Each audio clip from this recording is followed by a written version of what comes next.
ಆ ಶತಮಾನದ ಕತೆ ಅಂದಾಗ ಸ್ವಲ್ಪ ಒಂದಷ್ಟು ಚೇಂಜಸ್ ಇರುತ್ತೆ. ನಮಗೂ ಒಂದಷ್ಟು ಇರುತ್ತೆ. ರಾಣಿ ಅಂದರೆ ಹೇಗಿರ್ತಾರೆ, ರಾಜ ಅಂದರೆ ಹೆಂಗಿರ್ತಾರೆ ಅದಿರುತ್ತೆ. ಬಟ್ ರುಕ್ಮಿಣಿ ವಸಂತ್ ಸಖತ್ತಾಗಿ ಕಾಣಿಸ್ತಾರೆ. ಸೊ ಅವರ ಪಾತ್ರದ ಬಗ್ಗೆ ಹೇಳಿದ್ರೆ ನೀವು ಯಾಕೆ ಸರ್ ಹೀರೋಯಿನ್ ಅನ್ನೋಕ್ಕೂ ರುಕ್ಮಿಣಿ ವಸಂತನ ಚೂಸ್ ಮಾಡ್ಕೊಂಡ್ರಿ?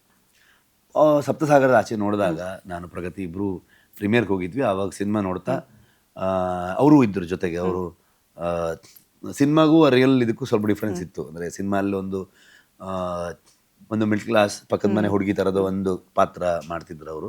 ಸೊ ಇಲ್ಲಿ ಬಂದಾಗ ಅವರು ಐ ಥಿಂಕ್ ಸೀರೆನ ಉಟ್ಕೊಂಡು ಬಂದಿದ್ರು ಅನಿಸುತ್ತೆ. ಸೊ ಲುಕ್ಸ್ ಮತ್ತು ಫೀಚರ್ಸ್, ಅವರ ಸ್ಕಿನ್ ಟೋನು ಮತ್ತು ಅವರ ಮಾತುಗಳು, ಬಾಡಿ ಲ್ಯಾಂಗ್ವೇಜ್ ನೋಡ್ತೀವಿ ನಾವು. ಸೊ ಇವೆಲ್ಲ ನೋಡಿದಾಗ ಸೊ ಕನಕಾವತಿ ಪಾತ್ರಕ್ಕೆ ಸೂಟ್ ಆಗ್ತಾರೆ ಅಂತ ನಾನು ಪ್ರಗತಿ ಅಲ್ಲೇ ಮಾತಾಡ್ಕೊಂಡಿದ್ವಿ ಆ್ಯಕ್ಚುಲಿ. ಅದಾದಮೇಲೆ ಇಲ್ಲೇ ಆ್ಯಕ್ಚುಲಿ ಊಟಕ್ಕೆ ಬಂದಿದ್ವಿ.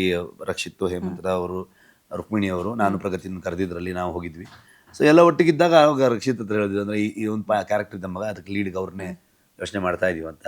ಅವನು ಎಕ್ಸೈಟಾಗಿ ಅಲ್ಲೇ ನಾ ಹೇಳ ಅಂತಿದ್ದ. ಅವ್ನು ಬಡ ಆಮೇಲೆ ಹೇಳ್ತೀನಿ ಅಂತ ಅಂದ್ಕೊಂಡು ಇದು ಮಾಡಿದ್ದೆ.